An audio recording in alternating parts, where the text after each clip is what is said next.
ሰላም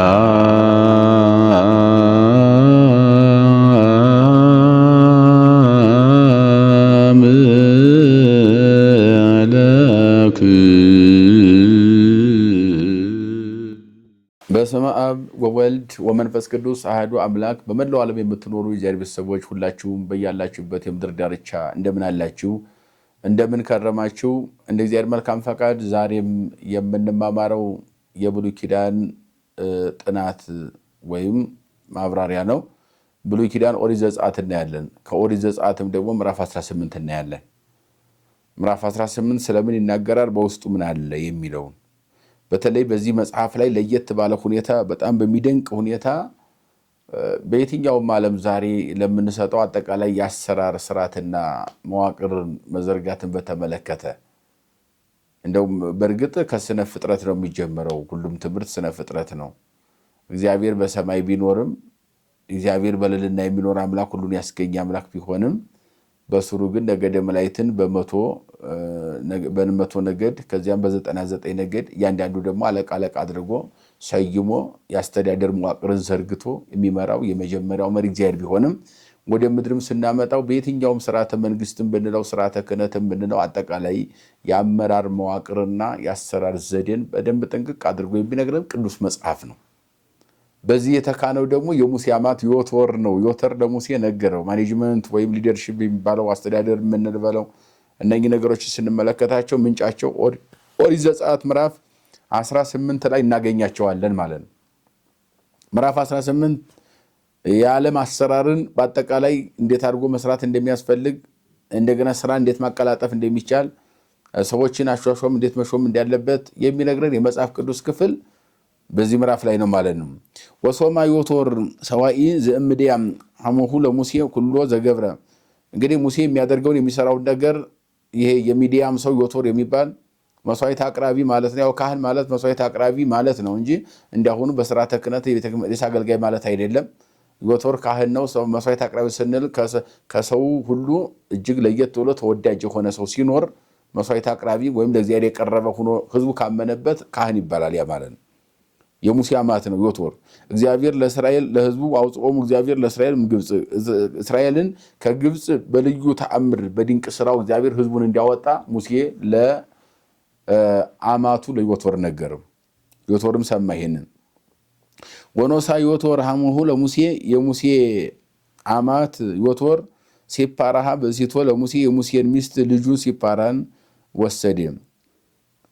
እምዘ ሀደጋ ወክልኤተ ደቂቆ ከልጆቹ ከሁለት ልጆቹ ጋር ትቶ ነበርና ያው ጌርሳብና ኤልዛር የሚባሉ ኦሪት ዘጸአት መጀመሪያ ላይ ስንማር ምዕራፍ 2-3 ላይ እንዳየ ነው። ወስሙ ለወልደ ሙሴ ለአሃዱ ጌርሳም፣ አንዱ ጌርሳም ይባላል። ስደተኛ ነኝ ምጻተኛ ነኝ ማለት ነው። ወይቤስ መፈላሲያነ ውስተ ምድር በባዕድ አገር ስደተኛ ማለት ነው። ወስሙ ለካሉ ኤልዛር፣ ኤልዛር ማለትም ፈጣሪ ዘአዊ ረዳኤ፣ አባቴ ረዳቴ እግዚአብሔር ነው፣ እግዚአብሔር ያድነኛል ከፈርዖን እጅ ሁሉ ያወጣኛል እንደማለት ነው ትርጉም። ወመጻ ዮቶር ሐሞሁ ለሙሴ ወደ ቁም ወብሲቱ ሀበ ሙሴ ገዳመ ሀበ ሀደሩ ጉንደ ደብር ዘእግዚአብሔር፣ የእግዚአብሔር ተራራ በኮሬብ ተራራ ስር እንዲያደሩ ሙሴ ሰምቷልና የዮቶር ሙሴ ልጆቹንም ይዞ ወደ ሙሴ መንጣቱን ነው የሚነግረን። ይህን ዝና በሰማ ጊዜ ወይቤልዎ ለሙሴ ናሁ ዮቶር ሐሙከ ይበጽሕ ሀቤከ ወብሲትከ ወክልኤሆሙ ደቂቅከ፣ ልጆችህም ሁለት ልጆችህ ሚስትህ ሲፓራ እንዲሁም አማት ዮቶር ወደ አንተ ይመጣል ተብሎ ለሙሴ ነግሮት ሙሴ ሰማ። በሰማ ጊዜ ወወፃ ሙሴ ወተቀበሎ ለሐሙሁ፣ ሙሴ ወጣና ተቀበለው አማቱን። ወአምሆ ወሰአሞ ወተአምሁ፣ ሳመው ተቀበለው፣ ሰላምታ ተለዋወጡ። በበይናቲሆሙ ወበውእቱ ውስተ ትዕይንት፣ እርስ በርሳቸው ተሳስመው ሰላምታ ተቀያይረው ወደ ሙሴ ወዳለበት ሄዱ። ወዜንዎ ሙሴ ለሐሙሁ ኩሎ ዘገብሮ እግዚአብሔር ለፈርዖን ወለግብጽ በእንተ እስራኤል ወኩሉ ሕማም ዘከመ ሐሙ በፍኖት ወዘከመ አድኃኖሙ እግዚአብሔር እንዳዳናቸው በመከራ በመንገድ ውስጥ ብዙ መከራ እንደገጠማቸው ብዙ ፈተና እንደገጠማቸው እንዳለባቸው እንደነበረባቸው ያነው ሁሉ በደንብ አድርጎ እግዚአብሔር ግን ያደረገውን ድንቅ ስራ ለዮቶር ሙሴ ነገረው። ወደ ንገጸ ዮቶር በኩሉ ዘገብረ ሎሙ እግዚአብሔር ወአድኃኖሙ እምደ ግብጽ ወእምደ ፈርዖን፣ ከፈርዖን እጅና ከግብጻውያን እጅ ህዝቡ እንዴት እንዲያዳናቸው በሰማ ጊዜ ፈራም፣ ደነገጠም፣ ደስም አለው። ወይቤ ዮቶር ብሩክ እግዚአብሔር ዘአድኃነ ህዝቡን ያዳነ እግዚአብሔር ብሩክ ነው አለ። ግብፅ ወምደ ፈርዖን ከፈርዖን እጅና ከፈርዖናውያን እጅ ህዝቡን ያዳነ እግዚአብሔር ብሩክ ነው፣ የተባረከ ነው፣ የተመሰገነ ነው አለ። ወሚዚያ ይመርኮ ከመ አብይ እግዚአብሔር እምኩሉ አማልክት በበይነዝ ተኮነኑ ሎሙ ስለዚህም ነገር ለእግዚአብሔር ተገዙለት ከአማልክት ሁሉ የተለየ አምላክ እንደሆነ እኔ እረዳለሁ አለ። ወነሳ ዮቶር ሐሙሁ ለሙሴ የሙሴ አማት ዮቶርም አነሳ ወገብረ በጽድቅ መስዋዕትን ለእግዚአብሔር አቀረበ። ወመጻ አሮን ወሊቃነ ህዝብ ለእግዚአብሔር ከመ ይብሉ ህብስተ መሐለ ሐመ ሙሴ በቅድመ እግዚአብሔር።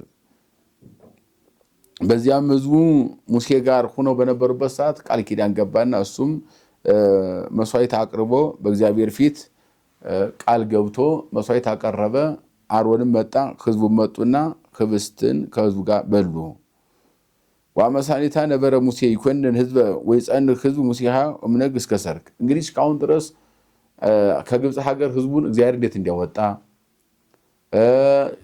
ምን አይነት መከራ እንደገጠማቸው መከራው እንዴት እንዲያለፉ እግዚአብሔር ያደረገላቸውን ድንቅ ስራና ህዝቡም ደግሞ የገጠማቸው መከራና ፈተና ውጣ ውረድ ያን ሁሉ አልፈው ወደዚህ መምጣታቸውን ለዮቶር ለአማቱ ሙሴ በደንብ ከነገረው በኋላ እሱም ዮቶርም ከሱ ጋር መስዋዕት አቅርቦ ምግብ ማለት ነው ቃል ኪዳን ቢሆን ለህዝቡ እግዚአብሔር የተመሰገነ ነው ብሎ ምስጋና ቃል ኪዳን አዘጋጅቶ መስዋዕት ተሰውቶ ምግብ አዘጋጅቶ ህዝቡን በመገቡን እና አሮን ሁሉ ባሉበት በመገቡን ነው። መግቦ ዮቶርም ሲፓራም ጌርሳምና ኤልዛር ልጆቹም አብረው ተቀምጠው ከሙሴ ጋር በነበሩበት ሰዓት ህዝቡ ፍትህ እየፈለጉ ወደ ሙሴ ይመጡ ነበረ። ምክንያቱም 600,000 ህዝብ ነው ይዞ የወጣው።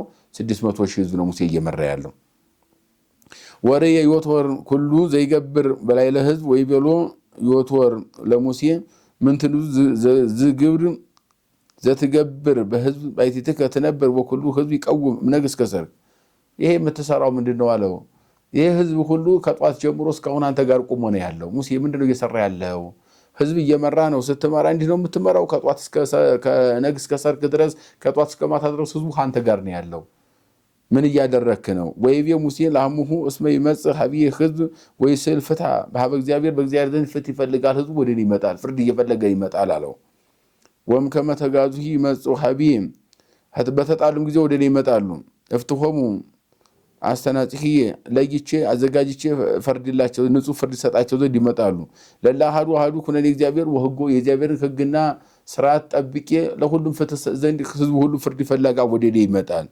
ወይቤሎ ሐሙሁ ለሙሴ አኮ ርቱ ዘአንተ ትገብር ዝ ነገር አብይ፣ ይህ ነገር ታላቅ ነው፣ አንተ ግን ትክክል እየሰራህ አይደለም አለው አማቱ ሙሴ።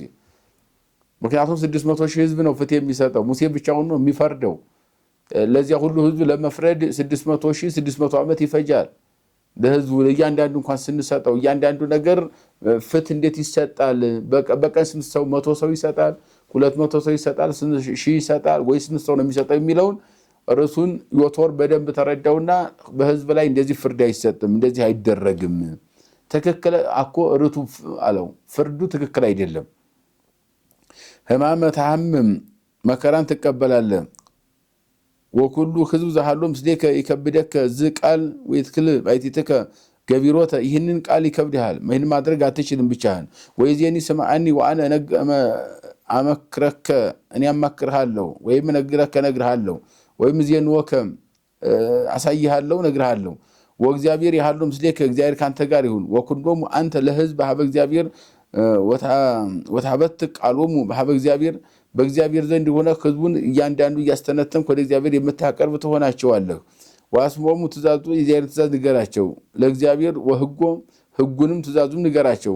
ወትዜንዎሙ ፍኖቶ በእለ ይሐውሩ በውስቴቶሙ ወገብሩ ዘይገብሩ፣ የሚያደርጉትን ሁሉ እነሱ የሚሰሩበትን መንገድ እርስ በርሳቸው እንዲመካከሩ እንዲፈቱ ትነግራቸዋለሁ። ወአንተ ለሊከ ምክር እሙስተ ሁሉ ህዝብ ሀያላን እደው ጻርቃነ ሰባ ለይወጸብው ትዕቢትን የሚጠሉ ከትዕቢት የራቁ ሰዎች ሀያላን የሆኑ መንፈሳውያን የሆኑ አዋቂና አስተዋይ የሆኑ እነሱን ሰዎች ወሲም ሎሙ መኮንነ ለአስርቱ ምዕት ወለምዕት ወለሰላሳ፣ ለአስርቱ ምዕት ወለምዕት ወሰላሳ ለ10,130 ሰዎች ይሹምላቸው። አሁን ያ ማለት ምን ማለት ነው? ስልጣን አካፍል ማለት ነው በእኛ አባባል። እና ይህን ሁሉ በአንድ ጊዜ አንተ ፍት መስጠት አትችልም። እግዚአብሔር ፍቱን እንዲያቀናልህ ለእግዚአብሔር ንገረው። አንተ ለእግዚአብሔር ከነገርክላቸው በቂ ነው። በየጊዜው በየሰዓቱ ግን ፍት የሚሰጣቸው በየሰዓቱ ፍርድ የሚሰጣቸው ሰው ይፈልጋሉና እርሱን ሹምላቸው። አንተ ብቻህን ይህን ማድረግ አትችልም ብሎ በእያንዳንዱ በዓላማ ይላንደው መጽሐፍ ቅዱስ። አሁን ቀበሌ፣ መንደር፣ ክልል እያል እንዲሁም ደግሞ አይጉር ዓለም እያል እየከፋፈል ለአገዛዝ የምናስቀምጠውን ነገር በዚህ በመጽሐፍ ቅዱስ አስቀምጦታል በዝርዝር መዋቅሩ ማለት ነው። ያ ማለት ምን ማለት ነው? አሁን ይህን ስንል ግን እንደዚህ ዓለም የተበለሻሸ በቋንቋ በሰፈር በመንደር በጎጥ በጎሳ ሰው እንዲባላ አደረገ ማለት ግን አይደለም። መጽሐፍ ቅዱስ እንደሚነግረን አዋቂ ሰዎች እንዲሾሙ ነው።